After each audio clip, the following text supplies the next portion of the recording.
الحمد لله والسلام على عباده الذين اصطفى. أعوذ بالله من الشيطان الرجيم. بسم الله الرحمن الرحيم. إن الله لا يغفر أن يشرك به ويغفر ما دون ذلك لمن يشاء ومن يشرك بالله فقد افترى إثما عظيما. صدق اللہ العظیم. انا بے شک اللہ لا نہیں یغفرو بخشے گا مغفرت کرے گا، بے شک اللہ تعالیٰ نہیں معاف کرے گا، ان کے یشرکا شرک کیا جائے، شریک ٹھہرایا جائے، بہی اس کے ساتھ اگر شرک کیا جائے، کوئی چیز ساجی کی جائے اس کی ذات میں، صفات میں، افعال میں کوئی بھی حصہ جب بنا دی جائے گی تو اللہ تعالیٰ اس جرم کو معاف نہیں کریں گے. وَيَغْفِرُ اور بخش دیں گے، معاف کر دے گا اللہ، مَا دُونَ ذَلِكَ اس کے علاوہ، شرک کے علاوہ باقی سب کچھ اللہ معاف کر دے گا. لِمَن یشاء جس کے لیے چاہے گا، لے لیے من جس کے لیے، یشاء وہ چاہے گا، جس کے لیے اللہ چاہے گا، باقی اس کے علاوہ سب معاف کر دے گا. کیوں؟ وَمَن یشرک جو کوئی شریک ٹھہراتا ہے، جو شریک بناتا ہے، باللہ ساتھ اللہ کے ساتھ جو بھی حصہ داری کرتا ہے، فقط بے شک افترا وہ گڑتا ہے. افطرا ہوتا ہے اپنے پاس سے گاڑ کے، جسے بتان کے لیے بھی بولا جاتا ہے کہ حقیقت کچھ نہ ہو لیکن بہت بڑی چیز خود گاڑ لی جائے. فقط افترا وہ گڑتا ہے، اسمن عظیما بہت بڑا گناہ گاڑ کے اللہ کے اوپر لگاتا ہے جب بھی کوئی شرک کرتا ہے. اب اللہ رب العزت جو ہے وہ پورے دین کا خلاصہ جو ہے نا اسے ایک آیت میں بتا دیا کہ اللہ کی ذات اس کائنات پوری کی، انسان کی خالق مالک رازق ہے، اور توحید ہی پورے دین اسلام کی اصل جڑ ہے. جو بندہ توحید کے اوپر قائم ہو گیا، سمجھ لیجئے کہ اللہ رب العزت کی بخشش کا حقدار ہو گیا. کیونکہ تمام انبیاء و رسل، آدم علیہ السلام سے لے کے ابراہیم علیہ السلام تک، وہاں سے لے کے نبی مکرم تک، سب صرف ایک پیغام لے کے آئے ہیں کہ لا الہ الا اللہ. بھائی اللہ لا نہیں، الہ معبود، تمہاری عبادتوں کا اصل حقدار، تمہاری جو بھی خوشی جو تمہیں درکار ہے، جس کے آگے تم نے عاجزی کرنی ہے، وہ ذات معبود جس کے تم بندے ہو، جس کی آگے تم نے بندگی عاجزی اختیار کرنی ہے، وہ اللہ ہے. لا الہ الا اللہ. یعنی یہ جملہ صرف زبان سے کہہ دینا نہیں کہ اور پتہ کو نہیں میں کیا کہہ رہا ہوں، یہ تو اللہ کو پسند ہی نہیں. یعنی اقرار بندہ دل سے کرے کہ اللہ کے سوا کوئی میرا معبود نہیں ہے. یہ سارے رسول، سارے نبی یہی پیغام دیتے رہے لوگوں کو. کیوں کہ کائنات کا مالک جب ایک ہے. حضرت عبداللہ ابن مسعود رضی اللہ تعالیٰ عنہ کہتے ہیں کہ میں اللہ کے نبی صلی اللہ علیہ وسلم کے پاس بیٹھا ہوا تھا. میں نے کہا یا رسول اللہ، سب سے بڑا گناہ، بڑے گناہوں میں سے بھی سب سے بڑا، اکبر الکبائر، سب سے بڑا گناہ کون سا ہے؟ تو آپ صلی اللہ علیہ وسلم فرمایا سب سے بڑا گناہ یہ ہے کہ تم اللہ کے ساتھ شریک بناؤ جبکہ اس اللہ نے تم کو پیدا کیا. یعنی تیری تخلیق اس نے کی ہے، تجھے پیدا بنایا اس نے، اور پھر تو اس کے ساتھ کسی کو حصہ دار بنائے، اس سے بڑا گناہ کائنات میں کوئی نہیں۔ اصل میں پیچھے یہود و نصارہ کا ذکر ہو رہا ہے۔ وہ یہود اور نصارہ وہ اتنے بڑے شرک میں مبتلا تھے۔ ایک تو مشرک ہے مکے کے اندر، انہوں نے تو بت بنائے، زاری مورتیاں بناتے تھے، اور ان کے آگے ان کو بھی کہتے تھے یہ سفارشی صرف ہے۔ جبکہ یہود و نصارہ جو کہ عامل کتاب ہیں، یعنی وہ کتاب کو، آسمانی کتاب کو ماننے کے دعوے دار ہیں کہ ہم تورات کو مانتے ہیں، ہم انجیل کو مانتے ہیں، اس کے باوجود وہ اس حد تک موسیٰ علیہ السلام، عزیر علیہ السلام کو ماننے میں چلے گئے کہ وہ ان کو ابن اللہ، قرآن میں آتا ہے اللہ کا بیٹا قرار دیتے تھے، اور عیسیٰ علیہ السلام کو روح اللہ، اس کو بھی اللہ کا بیٹا قرار دیتے تھے۔ تو گویا وہ شرک کی سب سے بڑی جو گناہ ہے، سب سے بڑی حد ہے، اس کو بھی پار کرتے تھے۔ تو اللہ رب العزت اس کی وضاحت فرما رہے ہیں کہ یہ اہل کتاب ہونے کے باوجود جب بندہ، کتاب تو آتی ہے ہدایت کے لیے، اور جب اس کو وہ پیٹ پوجا کے لیے بنائے گا، اپنے دنیا داری کے لیے دین کا غلاف چڑھائے گا، تو اللہ کو یہ پسند نہیں ہے۔ وہی یہ بخاری کی حدیث ہے، عبداللہ ابن مسعود رضی اللہ تعالیٰ کہتے ہیں نبی کریم صلی اللہ علیہ وسلم نے فرمایا جو بندہ زندگی میں شرک کرتا رہا، یعنی اللہ کے ساتھ، اللہ کی ذات، صفات اور افعال میں کوئی نہ کوئی شرک کرتا رہا، اور اسی حالت میں مر گیا، سیدھا جہنم میں ڈال دیا جائے گا۔ اللہ کے نبی صلی اللہ علیہ وسلم کہتے ہیں کہ جو مشرک ہوتا ہے نا، اس پر جنت حرام کر دی گئی ہے، اللہ رب العزت نے اس پر ہمیشہ ہمیشہ کے لیے جہنم حرام کی ہے، اس لیے کہ اللہ کو یہ بات پسند ہی نہیں ہے۔ حضرت انس رضی اللہ تعالیٰ، یہ بھی بخاری شریف کی حدیث ہے، کہتے ہیں کہ اللہ کے نبی صلی اللہ علیہ وسلم نے فرمایا کہ قیامت کے دن جب سب سے ہلکا عذاب جہنم کا جس بندے کو دیا جا رہا ہوگا، اللہ رب العزت کہیں گے اس کو باہر لاؤ۔ جب وہ باہر لایا جائے گا تو اللہ فرمائیں گے جو عذاب تجھے دیا جا رہا ہے، اگر تجھ کو زمین کی ساری دولت دے دی جائے، جتنے خزانے ہیں، کیا تو اس عذاب سے چھٹکارا حاصل کرنے کے لیے وہ سب کچھ دے دے گا؟ تو اس نے کہا میرے پروردگار میں سب کچھ دے دوں گا، مجھے اس عذاب سے چھٹکارا مل جائے۔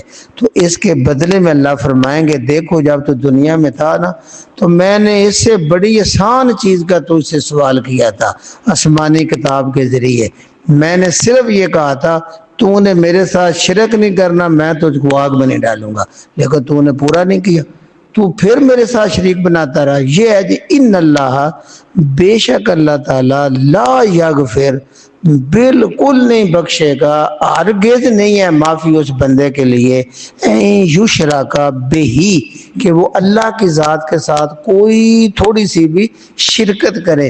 یہ میں نے وضاحت کر دی تھی کہ یہ ہمارے ہم بولتے ہیں میرا شریک بھائی ہے، اس کھاتے میں میں بھی شریک ہوں، اگر کسی کی وہاں 10 مربے بھی زمین ہے، وہاں میری ایک سرسائی بھی ہے، تو میں وہاں کا حصے دار ہوں، شریک ہوں۔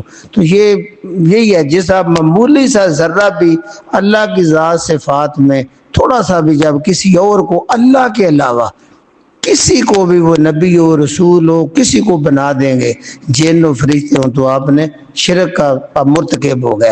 اور اس سے بڑا آگے ایک شرک قرآن میں آتا ہے، جو بندہ اپنی خواہشات پر چلتا ہی رہتا ہے، چاہے وہ اللہ کے ہدایات کے خلاف ہوں، تو وہ بھی شرک کر رہا ہوتا ہے، کیونکہ قرآن میں آتا ہے آرائیت الذی، پیغمبر اسلام آپ نے اس بندے کو دیکھا ہے، من اتخذ، جس نے پکڑ لیا ہے، الہہ، معبود، ہواہ، اپنی خواہش کو، جو صرف اپنی خواہش پہ آنکھیں بند کر کے چلتا رہتا ہے، اللہ کے حکم کی نافرمانی ہوتی رہے، اس کو بھی شرک عظیم کہا گیا قرآن مجید میں۔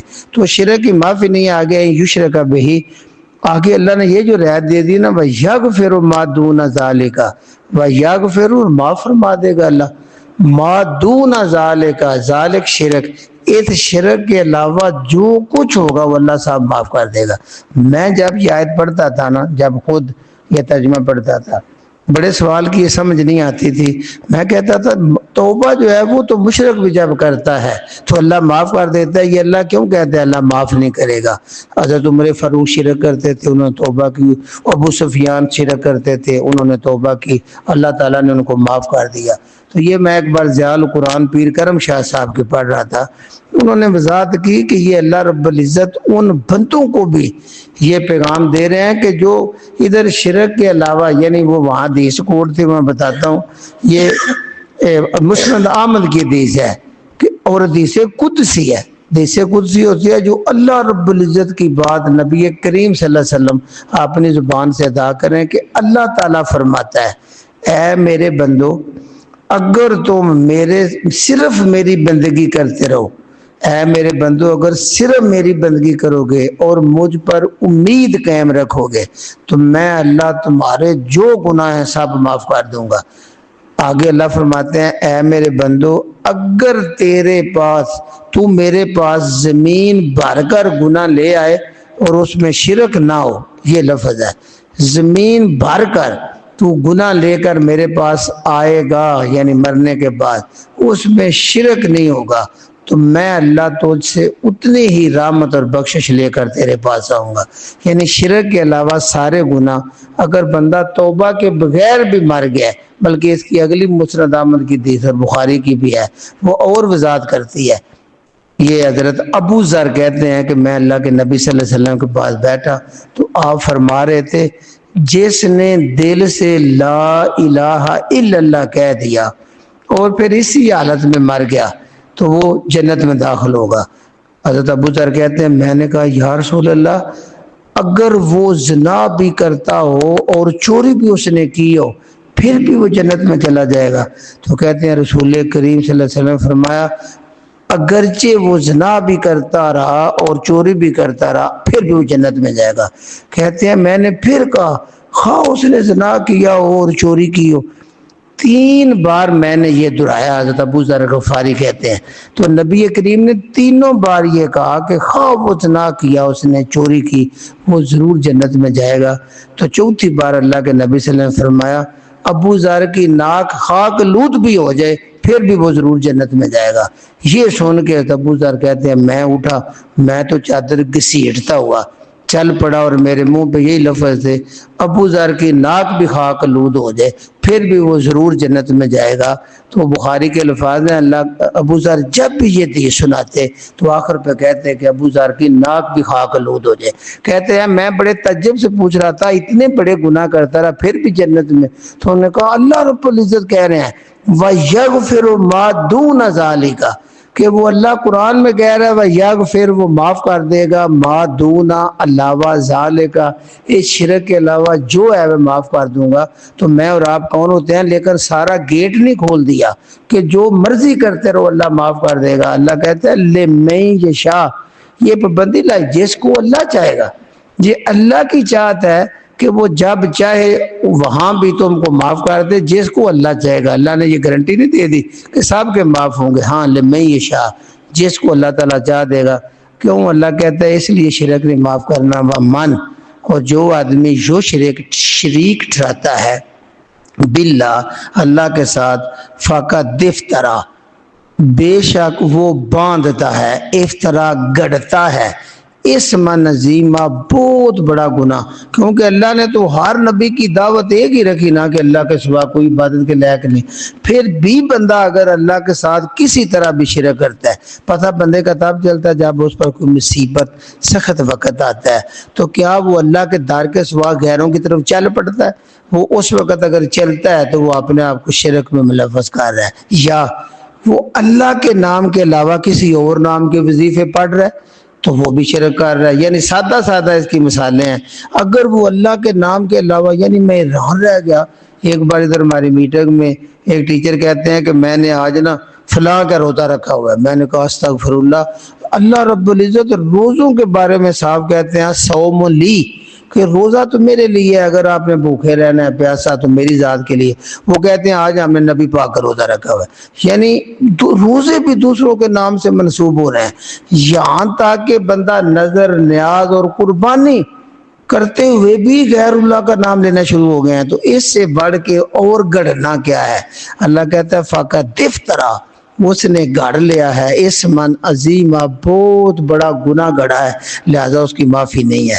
آگے پھر اللہ یہود و نصارہ کی طرف آتے ہیں اور قیامت تک لوگوں کے لیے کہ علم کیا لم نہیں تارا آپ نے غور کیا دیکھا الذینوں لوگوں کی طرف، پیغمبر اسلام آپ نے کبھی ان بندوں کو نہیں دیکھا کہ ان کو یزکونا، جو پاکی بیان کرتے رہے، یزکونا وہ پاک بازی کرتے ہیں، انفسہم اپنے آپ کی، وہ اپنے آپ کو بڑا پاکیزہ بیان کرتے ہیں۔ یزکون تزکیہ سے ہے پاک کرنا، وہ ہر وقت اپنے ہی پاکی بیان کرتے رہتے ہیں کہ ہم بڑے پاک ہیں، ہم بڑے صاف ہیں، ہم بڑے نیک ہیں، ہمارا عقیدہ بڑا درست ہے، ہمارے اعمال بڑے ٹھیک ہیں، ہمارا فرقہ سیدھا جنت میں چلا جائے گا۔ ہر وقت للذین یزکون انفسہم، اپنے نفسوں کی، اپنے آپ کی وہ پاکی بیان کرتے رہتے ہیں۔ یہ بھی اس وقت جب قرآن نازل ہو رہا تھا، یہود اور یہ نصارہ ہی تھے جو کہتے تھے نحن ابناء اللہ، ہم تو اللہ کے بیٹے ہیں، وَحِبَّاهُ، ہم تو اس کے محبوب ہیں کیونکہ ہم سید زادے ہیں، ہم نبیوں کی اولاد ہیں۔ گویا بتایا یار کوئی نسل، کوئی نسب، کوئی فرقہ یہ اگر گارنٹی دے کہ ہمارا فرقہ جنت میں، اللہ کہہ رہا ہے یہ پاکی بیان کرنا کسی کو زیب نہیں دیتا۔ کیوں نہیں زیب دیتا؟ اللہ آگے بتاتا ہے بل اللہ، بلکہ اللہ جو ہے نا یزکی، وہ پاک کرتا ہے۔ یہ پاک کسی کو بیان کرنا، کسی کو ناپاک جنمی بنانا، یہ اللہ کے کام ہے، یہ بندے تمہارے کام نہیں ہے کہ تو بندوں کسی کو پاک، کسی کو ناپاک، کسی کو گناہگار، کسی کو نیک، کسی کو خود ہی ولی بنا رہا ہے، کسی کو جنت میں پھینک رہا ہے، یہ اللہ کے کام ہے۔ اللہ تعالیٰ نفرت کا اظہار کر رہا ہے، لم تر الی الذین، ہے پیغمبر اسلام آپ نے ان لوگوں کو نہیں دیکھا یزکون انفسہم، جو اپنے نفسوں کی پاکی بیان کرتے رہتے ہیں۔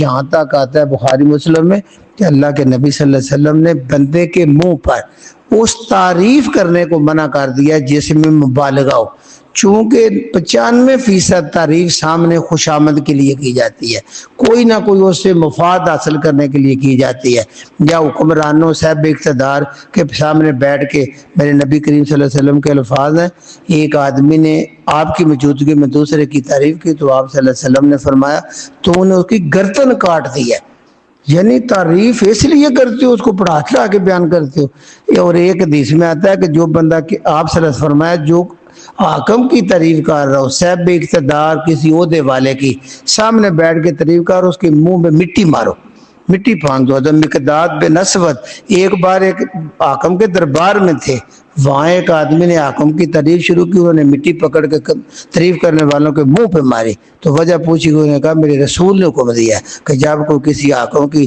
بے جا تعریف خوشامد شروع کر دے تو اس کے منہ پہ مٹی مارا کرو، میں نے یہ سنت زندہ کی ہے، لہذا منہ پہ تعریف کرنا ہاں اگر بالکل حقیقت پہ مبنی ہے، میں نبی کریم کہتے ہیں آپ یہ کہ میرے خیال سے میں سمجھتا ہوں کہ ان میں یہ خوبیاں ہیں، باقی اللہ رب العزت اس کا صحیح حساب لیں گے۔ تو یہ کہنا ٹھیک ہے کیونکہ آپ نے بعض صحابہ کی تعریف فرمائی ہے، جو بالکل حقیقت پر مبنی ہو وہ کرنے کی اجازت ہے، جس میں تھوڑی سی خوشامد مبالغہ اس سے سخت منع کیا گیا ہے۔ یہ یہاں تک ہے پاکی بیان کرنا، بل اللہ، بلکہ اللہ یزکی، وہ پاک کرتا ہے، میں یشاء، جس کو چاہتا ہے، یہ اللہ کے پاس ہے، وہ ایمان اور مال صالح کی ہدایت دیتا ہے، اس بندے کو اپنے قریب کر لیتا ہے، وہ پاک ہے، اس کو جنت دے گا۔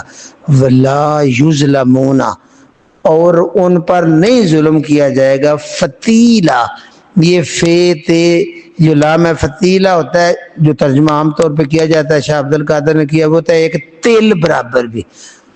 اس وقت اس کا جب دیکھا جاتا ہے عربی ڈکشنری میں تو فتیل کہتے ہیں کریدنے کو، اور یہ بولا جاتا ہے پرندے کی چونچ کے لیے، چونچ جو ہے نا وہ تھوڑی سی مٹی وہ اسے کرید لیتا ہے، تو گویا جو کھجور ہوتی ہے اس وقت وہ کھائیں تو اس کے اندر گٹھلی نکلتی ہے، گٹھلی کے اندر جو گٹھلی کے کریدی ہوئی جگہ ہوتی ہے تھوڑا سا سوراخ ہوتا ہے، اس کے اندر جو دھاگا ہوتا ہے اس کو فتیل کہتے تھے اہل عرب۔ تو پھر اللہ رب العزت جو اس وقت سب سے چھوٹی چیز کا اشارہ دے رہے ہیں کہ وہ جو کھجور کی گٹھلی کی کریدی ہوئی جگہ جو سوراخ ہے اس کے اندر جو چھوٹا سا دھاگا ہوتا ہے، اس کے برابر بھی اللہ کسی کے اوپر ظلم نہیں کرے گا، ان کو ان کے اپنے مال کا حساب دے کے اس کے برابر ان سے سلوک کیا جائے گا۔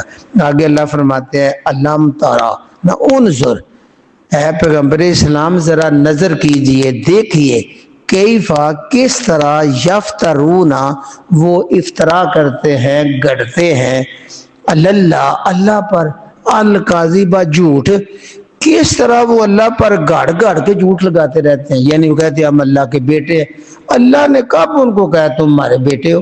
کوئی آسمانی کتاب میں لکھا ہوا ہے، کوئی لکھت ہے؟ وہ کہتے ہیں ہم اللہ کے بڑے محبوب ہیں، یعنی قرآن میں آتا ہے، تو کب اللہ نے کہا تم ہمارے محبوب ہو؟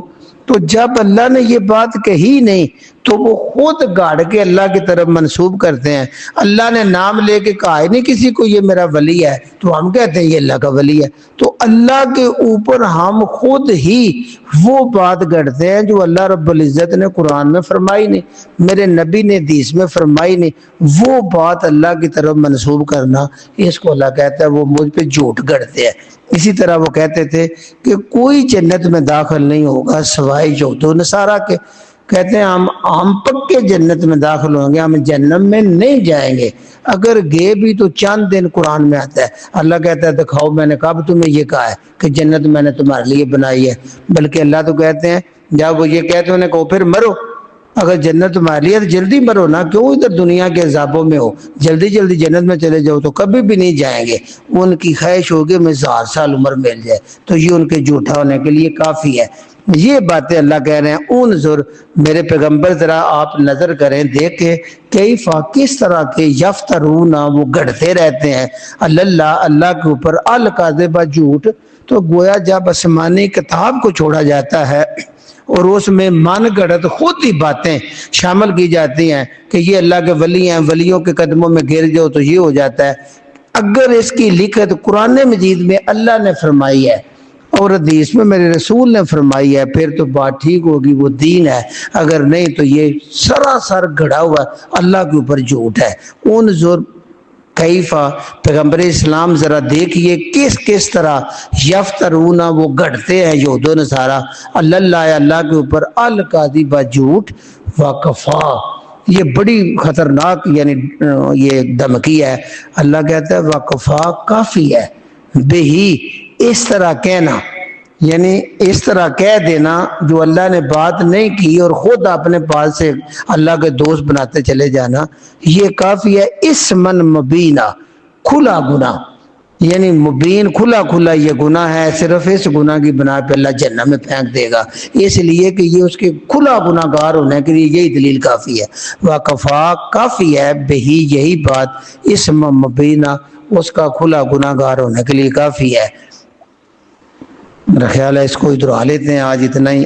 ان اللہ، بے شک اللہ تعالیٰ، لا یغفر نہیں بخشے گا، نہیں معاف کرے گا، این یشرک بہی کہ اس کے ساتھ کسی نے شریک ٹھہرایا ہوا ہو، اس بات کو اللہ روز محشر نہیں بخشے گا۔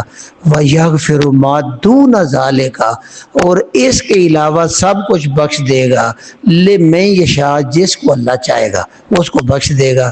وَمَن یُشْرِکْ بِاللَّهِ کیونکہ یہ شرک کے بارے میں آتا ہے، اللہ کے نبی صلی اللہ علیہ وسلم نے فرمایا جو شرک سے کا گناہ لے کے نہ گیا، شرک کا گناہ نہ لے کے گیا، اس کو اللہ تعالیٰ کی بخشش کا پورا یقین ہے، اللہ کا وعدہ ہے، چاہے تو اللہ معاف کر دے، اس کیٹیگری میں آ جائے گا، لِمَن یشاء اللہ جس کو چاہے گا اللہ معاف کر دے گا۔ اگر اس کے گناہ معاف نہ ہوں تو وہ گناہ کی سزا پانے کے بعد بالآخر اللہ اس کو معاف کر دے گا، بخش دے گا اور وہ جنت میں آ جائے گا۔ لیکن اگر شرک ہوا تو اس پہ جنت حرام کر دی گئی، وہ نہیں جا سکتا۔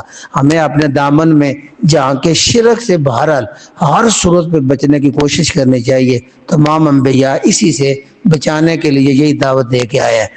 وَمَن یُشْرِکْ بِاللَّهِ جو اللہ کے ساتھ شرک کرتا رہتا ہے، فقط افترا وہ باندھتا ہے، وہ گڑتا رہتا ہے، اسم عظیمہ بہت بڑے گناہ کو، کیونکہ قرآن میں ان شرک لظلم عظیم، اللہ نے سب سے بڑا جرم ظلم شرک کا ہے۔ الم تر الی الذین کیا آپ نے ان لوگوں کی طرف نہیں دیکھا یزکون انفسہم، جو اپنے نفسوں کی پاکی بیان کرتے رہتے ہیں، اپنے آپ کو سیدوں کی اولاد، اپنے آپ کو بڑے نیک، اپنے عقیدے فرقے کو سیدھا جنت میں لے جانے کے دعوے کرتے ہیں. بل اللہ، وہ بلکہ اللہ کی ذات ہے جس نے فیصلہ کرنا ہے. یزکی، وہ پاکی کرتا ہے، میں یہ شاہ جس کو چاہتا ہے. یہ تزکیہ کرنا، یہ پاک کرنا، یہ ہدایت دینا، یہ اللہ کے ذمہ ہے. جس کو وہ چاہتا ہے وہ دے گا. بندو تمہارے پاس یہ اختیار نہیں ہے. ولا یظلمون، ہاں جو جنت میں جائیں گے اللہ نہیں ظلم کرے گا، نہیں ظلم کیا جائے. فتیلا، گٹھلی کے دھاگے کے برابر بھی اللہ ان پہ ظلم نہیں کرے گا. اپنے کرتوتوں کی وجہ سے وہ جنت میں جائیں گے. انظر، پیغمبر اسلام ذرا دیکھے، کیفا، کیسے کیسے، یفترون، وہ جھوٹ باندھتے ہیں، بتان باندھتے ہیں، اللہ اللہ کے اوپر، الکاذب، جھوٹ. وہ کتنے بڑے بڑے جھوٹ اپنے پاس سے گاڑ کے اللہ کے نام کرتے رہتے ہیں. اللہ کہتا ہے وکفا، اور کافی ہو جائے گا بہی، یہی جھوٹ باندھنا اللہ پر، اسمن مبینہ، ان کے کھلا گناہگار ہونے کے لیے، کھلا گناہگار ہونے کے لیے یہی کافی ہوگا. اللہ تعالیٰ ہمیں شرک جیسی عظیم گناہ سے محفوظ فرمائے. سبحان ربک رب العزت عما یصفون وسلام علی المرسلین والحمد للہ رب العالمین.